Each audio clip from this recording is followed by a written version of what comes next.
नमस्कार साथियों, आज हम बात करते हैं लाभ हानि के कुछ अभ्यास प्रश्नों की। जिसमें क्वेश्चन नंबर एक शॉपिंग मॉल के लेन देन में लागत मूल्य का 18 गुना लागत मूल्य और विक्रय मूल्य के योग के 8 गुना के बराबर होता है, तो लाभ या हानि प्रतिशत ज्ञात करो।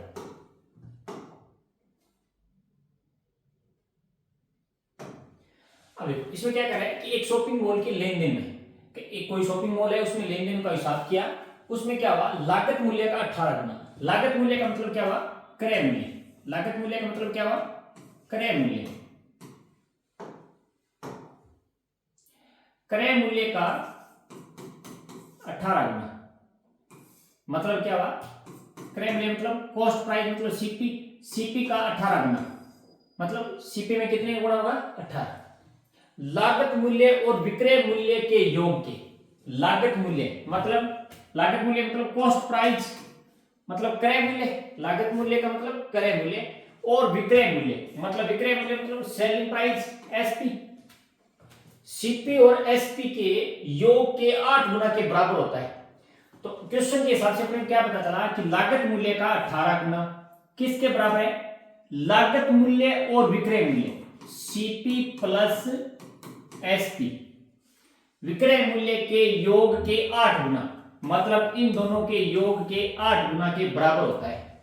ये बात इसमें बोली है कि एक शॉपिंग मॉल के लेन देन का कोई हिसाब कर रहे थे, उस टाइम क्या हुआ, लागत मूल्य का 18 गुना मतलब सीपी का 18 गुना बराबर होता है किसके, सीपी प्लस एसपी मतलब लागत मूल्य और विक्रय मूल्य के योग के, दोनों का योग किया, उसमें 8 का गुणा किया, तो दोनों मान आपस में क्या होते हैं, बराबर होते हैं। तो लाभ या हानि का प्रतिशत क्या हो, ये पूछ रहे हैं। तो लाभ या हानि का पहले इससे हल करेंगे। सीपी गुना 18 मतलब 18 सीपी बराबर 8 सीपी प्लस 8 एसपी। सीपी इधर आएगा 18 CP minus 8 CP, 18 CP minus 8 CP बराबर किसके बराबर होगा, 8 एसपी के। 18 में से 8 गए कितना आ गया, 10 सीपी बराबर है किसके, 8 एसपी के। अब 10 तो इसका मतलब क्या हुआ, 10 वस्तुओं का क्रय मूल्य बराबर है किसके, 8 वस्तुओं के विक्रय मूल्य के। ये आ गया कि 10 वस्तुओं का क्रय मूल्य बराबर है किसके, 8 वस्तुओं के विक्रय मूल्य के। तो यहाँ पे अपने को दो चीजें बराबर दी हुई, तो उनका क्या निकाल सकते हैं, अपन अनुपात निकाल सकते हैं। तो सीपी अनुपात एसपी कितना आएगा, सीपी के गुणा में वो तो बन जाएगा एसपी के, तो सीपी गुणा में कितना है 10 और एसपी के गुणा में कितना है 8, तो वो बन जाएगा सीपी का मान क्या अनुपातिक 4 2 चौका 8 2 पंजा 10। सीपी अनुपात एसपी कितना आ गया 4 अनुपात 5। अपने को पूछ क्या रहा है, लाभ या हानि प्रतिशत ज्ञात करो। तो एसपी मतलब विक्रय मूल्य कितना है 5, सीपी मतलब क्रय मूल्य कितना है 4 क्रय मूल्य और 5 विक्रय मूल्य, तो सौदे में क्या हुआ है, लाभ हुआ है। लाभ कितने का हुआ है, 1 अनुपात का लाभ हुआ है। तो इसका मतलब लाभ प्रतिशत ज्ञात करेंगे। लाभ प्रतिशत बराबर क्या हो जाएगा, लाभ हुआ कितना है 1 अनुपात का, तो लाभ हुआ है 1 कितने के पीछे, क्रय मूल्य कितना है, सीपी कितने 4 बटा आएगा 4 गुणा 100, 4 25 100 मतलब 25% का क्या होगा, लाभ हुआ है। बिल्कुल सिंपल सा क्वेश्चन है। थोड़ा सा ये बात लिखनी आनी चाहिए, उसके बाद आगे इसकी कैलकुलेशन हल करनी है, तो आंसर निकल जाए। अगला क्वेश्चन, उसमें क्या है, 25 वस्तुओं का लागत मूल्य n वस्तुओं के विक्रय मूल्य के बराबर है। क्या दिया है, 25 वस्तुओं का लागत मूल्य मतलब 25 वस्तुओं का क्रय मूल्य मतलब 25 वस्तुओं का क्रय मूल्य मतलब सीपी, तो 25 सीपी। 25 वस्तुओं का क्रय मूल्य कितना होगा, एक वस्तु का क्रय मूल्य कितना, माना एक वस्तु का क्रय मूल्य सीपी, तो 25 वस्तुओं का कितना आएगा 25 गुना सीपी मतलब 25 है। सीपी बराबर है किसके, n वस्तुओं के विक्रय मूल्य के बराबर, n वस्तुओं के विक्रय मूल्य के बराबर, किसका मतलब n एसपी। यदि लाभ 25% है तो n का मान ज्ञात करो। अब देखो इसमें दो चीज अपनी दी हुई है कि 25 वस्तुओं का लागत मूल्य, माना एक वस्तु का क्रय मूल्य कितना है, आपने बोल दिया सीपी, तो एक वस्तु का क्रय मूल्य है सीपी मतलब क्रय मूल्य को क्या बोलते हैं, सीपी बोलते हैं। तो 25 वस्तुओं का सीपी 25 गुना सीपी, n वस्तुओं के विक्रय मूल्य के बराबर है, बराबर n वस्तुओं का विक्रय मूल्य मतलब विक्रय मूल्य को क्या बोलते हैं, n एसपी। तो एक वस्तु का विक्रय मूल्य एसपी, तो n वस्तुओं का विक्रय मूल्य कितना होगा, n गुना एसपी मतलब एनएसपी बराबर है। आगे क्या करें, यदि लाभ 25% हो तो n का मान ज्ञात करो।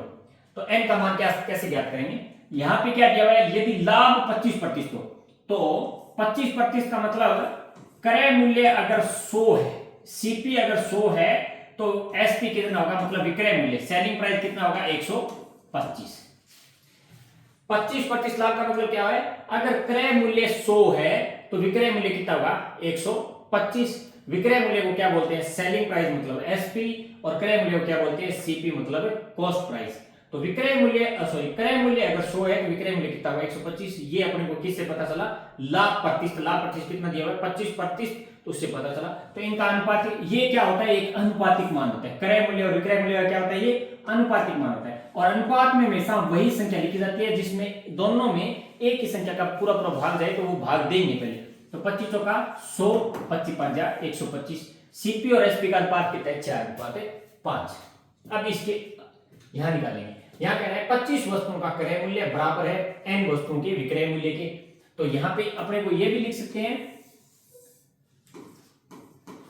25 वस्तुओं का क्रय मूल्य मतलब 25 गुणा क्रय मूल्य बराबर है किसके, n वस्तुओं का विक्रय मूल्य मतलब n गुणा विक्रय मूल्य। तो ये विक्रय मूल्य मतलब एक वस्तु का विक्रय मूल्य में n का गुणा करेंगे कितना आएगा, n वस्तुओं का विक्रय मूल्य। अब एक चीज अपने क्या थी, विक्रय मूल्य अनुपात विक्रय मूल्य निकाल सकते हैं इससे। जब दो चीजें बराबर दी हुई हो तो क्रय मूल्य की गुणा में वो तो बन जाएगा विक्रय मूल्य का अनुपातिक मान, और विक्रय मूल्य की गुणा में दिया है वो क्या बन जाएगा, क्रय मूल्य का अनुपातिक मान। क्रय मूल्य मतलब सीपी और विक्रय मूल्य मतलब एसपी। तो यहां पे अपने सीपी अनुपात एसपी अनुपात कितना आया, एन अनुपात 25, और वहां पे सीपी अनुपात एसपी अनुपात कितना है 4:5। सिर्फ किया हुआ क्या है, सीपी अनुपात एसपी अनुपात यहाँ पे कितना है 4:5, लेकिन यहाँ पे कितना है एन अनुपात 25, मतलब यहाँ लिख देंगे एन अनुपात 25। तो ये मान और ये मान दोनों है तो एक ही। किया क्या है कि इसका कितना गुना किए, 5 का कितना गुना किया, 5 5 25, मतलब 5 के साथ उसने क्या किया 5 का गुणा किया। तो इधर भी क्या होगा 5 का ही गुणा होगा, क्योंकि अनुपात के अंदर एक ही संख्या का गुणा किया जाता है और एक ही संख्या का क्या किया जाता है, भाग दिया जाता है। जैसे अपने किया था ना 25 चौका 100, 25 5 125, तो ऐसे ही इसने यहाँ पे भी किया है। 5 का 5 से गुणा किया तो 25 आ गया, तो यहाँ पे भी क्या होगा 5 से गुणा होगा तो 4 5 20, तो मतलब n का मान कितना आ जाएगा 20 आ जाएगा, मतलब 20 वस्तुओं के विक्रय मूल्य के बराबर होगा। किसका, 25 वस्तुओं का क्रय मूल्य। 25 वस्तुओं का क्रय मूल्य कितनी वस्तुओं के बराबर होगा, 20 वस्तुओं के विक्रय मूल्य के बराबर होगा। तो लाभ उसी कितना होगा 25% होगा। निकाल के देख लो, 20 वस्तुओं का विक्रय मूल्य कितने के बराबर है, 5 वस्तुओं के क्रय मूल्य के, सॉरी 20 वस्तुओं को बेचने पर कितनी वस्तुओं का लाभ हो रहा है, 5 वस्तुओं के क्रय मूल्य का लाभ हो रहा है। या 25 वस्तुओं का क्रय मूल्य बराबर है किसके, 20 वस्तुओं के विक्रय मूल्य के। तो इसमें कितने का क्रय मूल्य के गुणा में वो किसका बनेगा, विक्रय मूल्य। तो विक्रय मूल्य मतलब सेलिंग प्राइस कितना आ गया 25, और कॉस्ट प्राइस मतलब क्रय मूल्य कितना आ गया 20। 5 का क्या हुआ है लाभ, कितने के पीछे, क्रय मूल्य के पीछे होता है 5 बटा क्रय मूल्य गुना 100, 20 5 100, 5 5 25, लाभ कितना आ गया 25%। तो बिल्कुल सिंपल सा क्वेश्चन है। अगला क्वेश्चन, यदि कोई व्यक्ति 70 मेज 12,000 रुपए में खरीदता है तो बताओ 40% का लाभ अर्जित करने के लिए उस व्यक्ति को 12,000 रुपए में कितनी मेज बेचनी चाहिए। सेम जस्ट पीछे वाला क्वेश्चन है, थोड़ा सा इसमें मान दे दिया तो अपने को क्या लग रहा है ये अलग है, लेकिन है जस्ट पीछे वाला क्वेश्चन। कैसे, यदि कोई व्यक्ति 70 मेज 12,000 रुपए में खरीदता है, मतलब जितने रुपए में 70 मेज खरीदता है उतने ही रुपए में कुछ मेज बेचता है। भी 40% बताओ 40% का लाभ अर्जित, लाभ कितना हुआ उसे 40%, तो उस व्यक्ति को 12,000 रुपए में कितनी मेज बेचनी है, कितनी मेज है 12,000 रुपए। तो खरीदी कितने थी 12,000 में खरीदी थी, तो लाभ हुआ है, इसका मतलब भी वस्तु खरीदी कितनी 70, कम बेचेगा कितने रुपए में, जितने रुपए में उसने 70 मेज खरीदी थी, जितने रुपए में उसने 70 मेज खरीदी उतने ही रुपए में अगर वो 70 से कम मेज बेचेगा तो उसे क्या होगा, लाभ होगा। अब कितनी बेची है तो वो अपने निकाल लेंगे, और लाभ कितना अर्जित करना है 40% का उसे लाभ अर्जित करना है। तो अपने पास क्या क्वेश्चन क्या बन गया कि 70 मेज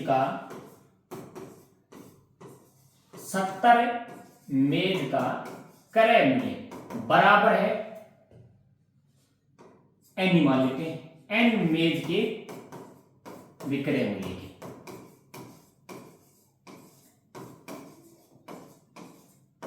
ये 12,000 दिए, इससे अपने क्या समझा, दोनों जगह 12,000 दिए, इसका मतलब जितने रुपए में 70 मेज खरीदी उतने ही रुपए में उसने कुछ मेज बेची है। अब अपने को कम बेची है, वो कैसे पता चला, वहां पे कह रहा है 40% का लाभ अर्जित करना है। इसका मतलब जितने रुपए में जितनी मेज खरीदी उससे अगर कम मेज उतने रुपए में बेचेंगे तो अपने को क्या होगा, लाभ होगा। तो मैंने ये क्या लिख दिया कि 70 मेज का क्रय मूल्य बराबर है n मेज के विक्रय मूल्य के। तो सेम पीछे वाले बन गया भी 70 सीपी, क्रय मूल्य को क्या बोलते हैं, सीपी कॉस्ट प्राइस। 70 सीपी बराबर है n एसपी के, किसके बराबर है, n एसपी के बराबर है। तो सीपी अनुपात एसपी आ गया, यहाँ पे कितना, n अनुपात 70 आ गया। ये कितना आ गया, n अनुपात है 70। अब वह भी निकलेगा अनुपात, सीपी और एसपी का अनुपात, उससे भी निकलेगा 40% लाभ अर्जित करना है। 40% लाभ अर्जित करना है तो सीपी मतलब क्रय मूल्य अनुपात विक्रय मूल्य। क्रय मूल्य कितना होगा 100, तो विक्रय मूल्य कितना होगा 140। ये अपने को पता चला 40% लाभ से 40% का लाभ अर्जित किया, इसका मतलब क्रय मूल्य अगर 100 है तो विक्रय मूल्य कितना होगा 140। 0 से 0 कट गया, 2 5 10, 2 7 14, कितना आ गया 5 अनुपात 7 आ गया। तो यहाँ पे भी सीपी अनुपात एसपी कितना आया 5 अनुपात 7, लेकिन यहाँ पे अनुपात कितना आया n अनुपात 70। n का मान अपने को ज्ञात करना है, तो इसी अनुपात को इसने क्या बना दिया, n अनुपात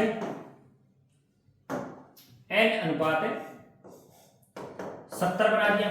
मतलब इसी अनुपात को इसने चेंज किया, क्या किया ये देखना भी इस अनुपात के अंदर किया क्या है। तो 7 का 70 से क्या करें, 10 का गुणा करेंगे 7 से तो क्या आएगा 70 आएगा। तो इधर भी क्या करेंगे 5 के साथ 10 का गुणा करेंगे तो यहाँ पे कितना आ जाएगा 50। मतलब n का मान कितना है 50 है।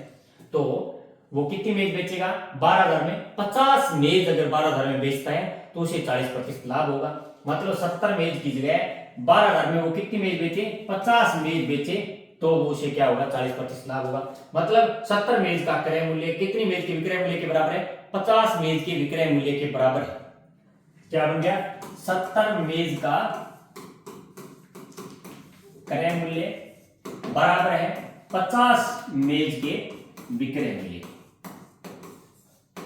ये दोनों कैसे लेगी, 12,000 में 70 खरीदी और 12,000 में कितनी बेची उसने 50 बेची है।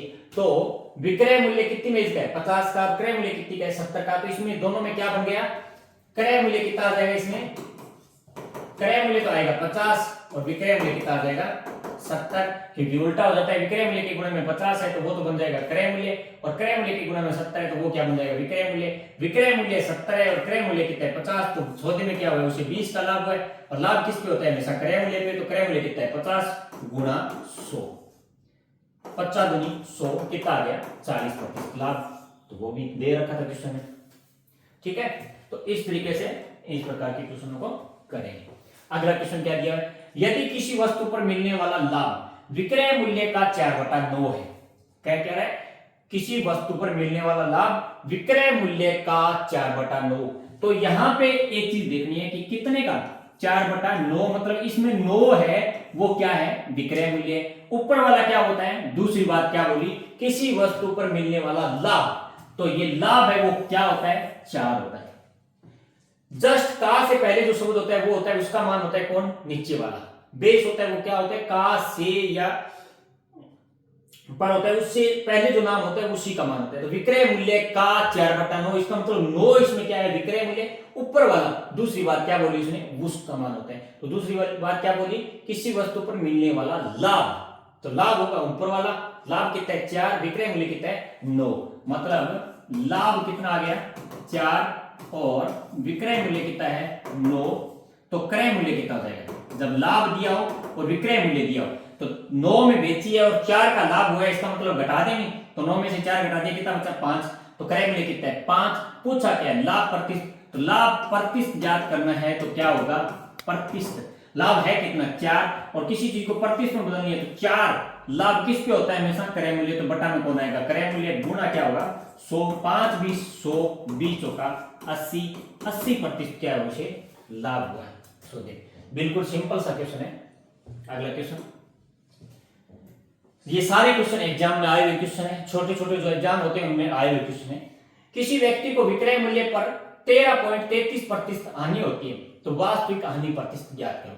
तो इसमें हानि प्रतिशत दिया हुआ भी है, दिया हुआ भी है और पूछ भी रहा है। तो गड़बड़ क्या है? गड़बड़ ये है कि लाभ और हानि प्रतिशत हमेशा होता किस पे है? क्रय मूल्य पे होता है। लाभ और हानि हमेशा किस पे होते हैं? क्रय मूल्य पे। तभी इसने क्या बोला है? वास्तविक हानि। तो वास्तविक हानि का मतलब विक्रय मूल्य पे हानि की है, लेकिन इसने दिया किस पे है कि ये जो हानि है 13.33%, ये किस पे है? विक्रय मूल्य पे है। तो ये मतलब ये 13.33% है, ये मान अपने को इंडिकेट किए ये किसका कितना प्रतिशत है? तो विक्रय मूल्य पर 13.33% हानि, मतलब विक्रय मूल्य का 13.33% मान है ये। तो ये हानि दी हुई है, ये तो विक्रय मूल्य पे दी है, मतलब विक्रय मूल्य पर 13.33% हानि होती है। तो पहले तो 13.33% को अपने क्या बनेंगे? भिन्न में बदलेंगे। तो पहले तो जैसे रिपीट संख्या होती है, जैसे 33, 0.22, 0.6, इनको भिन्न में बदलना हो तो क्या करेंगे? जैसे 1.243 दिया हो तो ऐसे सीधा क्या लगाते हैं? एक लगा के पॉइंट के आगे कितना दिया? 3, तो 3 जीरो लगा देते हैं। लेकिन दशमलव के बाद जब संख्या रिपीट हो रही हो तो वहां पे पॉइंट के बाद जितने अंक है उतने नीचे क्या लगाते हैं? 9 लगाते हैं। क्या लगाते हैं? 9 लगाते हैं। तो फिर कितना आ गया ये? 13 सही 33/99 आ गया। कितना आ गया ये? 13.33 को भिन्न में बदलना है तो क्या करेंगे? 13 सही 33/99। क्यों? क्योंकि पॉइंट के बाद कितने हैं? 3 रिपीट हो रहे हैं। कितनी बार? 2 बार। तो नीचे भी कितने आ जाएंगे? 2 9 आ जाएंगे। तो 33 1 का 33, 33 दिया 99। तो ये इसकी जगह में क्या लिख सकता हूं? 13 सही 1/3% लिख सकता हूं। 13 की 39 और 1 40, 40/3% का मतलब गुणा में, बटा में क्या आएगा? सॉरी, बटा में आता है 100, मतलब भिन्न है तो गुणा में नीचे घर के गुणा में आ जाएगा 100। 0 से 0 कट गया, 2 दूनी 4, 2 5 10, कितना आ गया? 2/15। वैसे अपने को ये मान याद होना चाहिए कि 13.33 किसका मान होता है? 2/15 का। पेपर में बाई चांस याद ना आए तो अपने निकाल भी सकते हैं, तो इस तरीके से उसको मान निकाल लेंगे। तो 13.33 किसका मान है? 2/15 का मान। ये आ गया अपने 2/15। 13.33 को क्या लिख सकता हूं मैं? 2/15 हानि हुई है किस पे? विक्रय मूल्य पे। किसी वस्तु को विक्रय मूल्य पर 2/15 हानि होती है। इसका मतलब विक्रय मूल्य अगर 15 हो तो हानि कितनी होगी? 2 होगी। विक्रय मूल्य अगर 15 हो तो हानि कितनी होगी? 2। तो अपने को दो चीज मिल गई। हानि बराबर कितनी आ गया? 2। विक्रय मूल्य बराबर कितना आ गया? 15। तो क्रय मूल्य कितना हो जाएगा? क्रय मूल्य कितना हो जाएगा? विक्रय मूल्य दिया और हानि दिया हुआ है तो क्या होगा? क्रय मूल्य क्या होगा? ज्यादा। कितना आ गया? 17। तो वास्तविक हानि प्रतिशत ज्ञात करो। वास्तविक हानि ज्ञात करनी है तो क्या करेंगे? 2/17 गुना 100।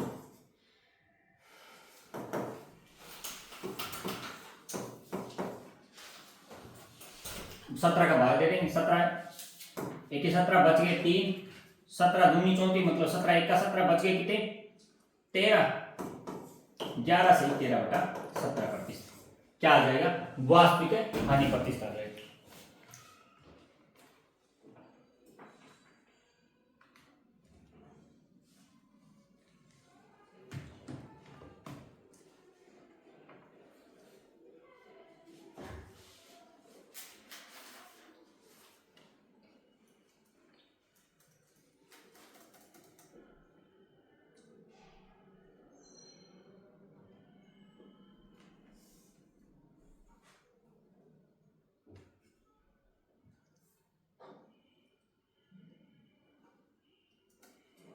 अगला क्वेश्चन,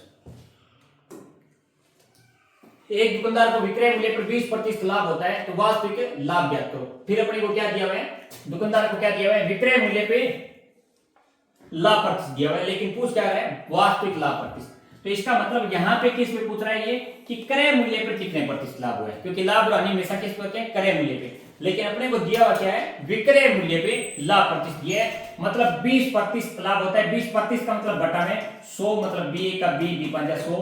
तो इसको मैं क्या लिख सकता हूँ? 1/5 कि किसी दुकानदार को विक्रय मूल्य का 1/5 लाभ होता है। विक्रय मूल्य का 1/5 मतलब विक्रय मूल्य इसमें कितना है? विक्रय मूल्य इसमें 5 है तो लाभ कितना है? 1 है। लाभ 1 है तो क्रय मूल्य कितना हो जाएगा? क्रय मूल्य कितना हो जाएगा? जब लाभ हुआ है तो क्रय मूल्य क्या होगा? कम होगा। तो कम होगा तो विक्रय मूल्य में से लाभ घटा देंगे, कितना आ जाएगा? 4। अब लाभ प्रतिशत ज्ञात करना है तो क्रय मूल्य पे ज्ञात करना है। क्योंकि वास्तविक लाभ प्रतिशत मतलब लाभ और हानि प्रतिशत किस पे होता है, क्रय मूल्य पे। तो क्रय मूल्य पे ज्ञात करना है, तो लाभ है कितना, एक, बटा में कौन आएगा, क्रय मूल्य। ये जो प्रतिशत निकाला है वहां पे बटा में कौन आया हुआ था, विक्रय मूल्य। तो लेकिन वास्तविक लाभ और हानि प्रतिशत में क्रय बटा में कौन आएगा, क्रय मूल्य, गुना 100, 4/25 100 मतलब कितना प्रतिशत हुआ है, 25% लाभ हुआ है। तो बिल्कुल सिंपल से क्वेश्चन है, थोड़ा सा देख रहे हैं क्वेश्चन के अंदर दे क्या रहा है बात। अगला क्वेश्चन, राम एक वस्तु खरीदता है और उसे 12% के लाभ पर श्याम को बेच देता है। श्याम इसे वापस राम को उसी मूल्य पर बेच देता है जो राम ने इसके लिए रकम चुकाई थी। तो श्याम को होने वाली हानि प्रतिशत बताइए। बिल्कुल सिंपल सा है, जो क्वेश्चन में दे रखा है उसी के आधार पर क्वेश्चन को करना है। क्या कह रहा है, राम एक वस्तु खरीदता है और उसे 12% के लाभ पर श्याम को बेच देता है। एक तो है राम, दूसरा है श्याम। राम एक वस्तु खरीदता है और 12% के लाभ पर श्याम को बेचता है, मतलब 12% का लाभ राम ने अगर 100 में खरीदी है, राम ने अगर उसे 100 में खरीदी है तो बेची कितने में, उसे 112 में। राम ने अगर उसे, राम का अगर उस वस्तु का क्रय मूल्य 100 है तो राम का उस वस्तु का विक्रय मूल्य कितना होगा, 112। ये किससे पता चला, 12% के लाभ पर। अब राम ने कितने में बेची, 112 में, किसको, श्याम को। तो श्याम का क्रय मूल्य कितना हो गया, श्याम का क्रय मूल्य कितना हो गया, 112। श्याम ने जो वस्तु खरीदी उसका क्रय मूल्य कितना हो गया, 112। किसके लिए, श्याम के लिए। राम ने श्याम को बेची है तो राम ने श्याम को जितने में बेची है तो श्याम ने उतने में क्या किया, उसको खरीदा है, मतलब राम का विक्रय मूल्य श्याम का क्या हो गया, क्रय मूल्य बन गया। अब क्या करें, श्याम वापस बेचता है, किसको, राम को, उसी मूल्य पर बेचता है। मतलब किस मूल्य पर बेचता है, उसी मूल्य पे। कौन सा, आगे देखो, राम ने इसके लिए रकम चुकाई थी, मतलब उस मूल्य पर बेचता है जो राम ने उसके लिए चुकाई थी। तो मतलब राम ने जितने में खरीदा था, तो राम ने कितने में खरीदा था, 100 में खरीदा था। तो श्याम ने कितने में बेचा है, उस वस्तु को 100 में बेचा है। तो श्याम का विक्रय मूल्य कितना हो जाएगा, 100। ये क्वेश्चन कह रहा है, क्वेश्चन की लैंग्वेज कह रही है कि श्याम ने उतने में बेचा जितने में राम ने, जितनी उस वस्तु की राम ने रकम चुकाई थी। तो राम ने चुकाई मतलब राम ने कितने में खरीदा था, तो राम ने कितने में खरीदा था, 100 में। तो श्याम ने उस वस्तु को 100 में बेचा था, ये कह रहे हैं। तो श्याम को फिर क्या होगी, हानि होगी, क्योंकि श्याम ने खरीदा 112 में और बेचा कितने, 100 में। तो हानि कितने की हुई, 12 की।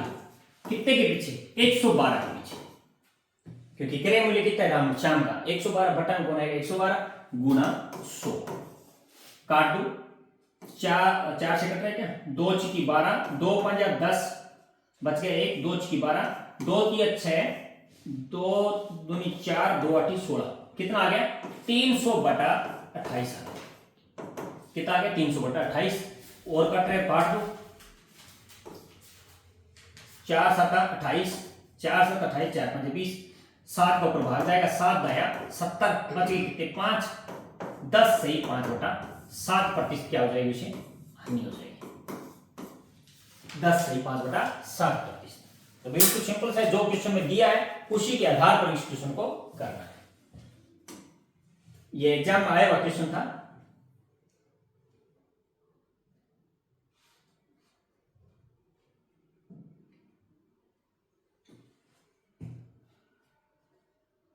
अगला क्वेश्चन, राम किसी वस्तु को बेचकर 20% लाभ कमाता है। राम किसी वस्तु को बेचकर 20% लाभ कमाता है। अगर लाभ की गणना क्रय मूल्य के स्थान पर विक्रय मूल्य पर की जाए तो लाभ प्रतिशत ज्ञात करो। ये जो सारे क्वेश्चन थे, ये सारे क्वेश्चन की लैंग्वेज पे थे। क्वेश्चन में क्या बोल रहा है, ना कोई फिक्स सूत्र है इन पे, क्वेश्चन में लिखा क्या हुआ है और वो क्या चाहता है उसी का जवाब देना है, ना कोई इन पे फिक्स सूत्र लगेगा। क्वेश्चन की लैंग्वेज पढ़ो, उसके बाद क्वेश्चन में क्या दिया हुआ है और क्या वो मांग रहा है। तो इसके लिए अपने को बेसिक लाभ और हानि आना चाहिए, दूसरा अपने को प्रतिशत एकदम क्लियर आना चाहिए। तो बिल्कुल सिंपल है क्वेश्चन इस टाइप के। क्या कर रहा है, किसी वस्तु को बेचकर 20% लाभ कमाता है, मतलब राम किसी वस्तु को क्रय मूल्य कितना है 100, तो विक्रय मूल्य कितना हो जाएगा 120। ये कह रहा है 20% लाभ का मतलब 100 में खरीदा है तो कितने में बेचा है 120 में। अगर लाभ की गणना, इसमें लाभ कितना है, लाभ अगर 20% मतलब लाभ 20 होगा तो क्रय मूल्य कितना होगा 100 और विक्रय मूल्य कितना होगा 120। ये तीनों चीजें अपने इससे मिली। उसके बाद क्या करें, अगर लाभ की गणना क्रय मूल्य के स्थान पर विक्रय मूल्य पर की जाए, तो ये लाभ की गणना तो किस पे की हुई है, वास्तविक लाभ, इसका मतलब क्रय मूल्य पे की गई है, लेकिन अपने को क्या करना है, क्रय मूल्य के स्थान पर लाभ की गणना किसके करनी है, विक्रय मूल्य पे। तो मतलब बेस क्या होना चाहिए, लाभ का विक्रय मूल्य होना चाहिए। तो लाभ कितने प्रतिशत होगा, तो लाभ प्रतिशत ज्ञात करना है, तो लाभ है कितना 20, लेकिन गणना किस पे करनी है, विक्रय मूल्य पे करनी है। तो विक्रय मूल्य है कितना 120, तो बटा में कौन आएगा 120 गुना 100, ये पूछ रहे हैं। 2 × 12, 6 का 100 में भाग देंगे कितना आएगा 16 सही 2/3%। तो विक्रय मूल्य पर अगर लाभ की गणना करेंगे तो कितना आएगा 16 सही 2/3। कुछ भी अलग नहीं पूछा है इस क्वेश्चन में, ये पूछा है देखो लाभ और हानि प्रतिशत का मतलब ये नहीं होता है लाभ प्रतिशत का फिक्स सूत्र नहीं होता है, लाभ बटा क्रय मूल्य गुना 100। ये तो अपने दस्यों में जब क्लासों में लगते थे वहां पे अपने को सिखाया जाता था कोई चीज कुछ नहीं।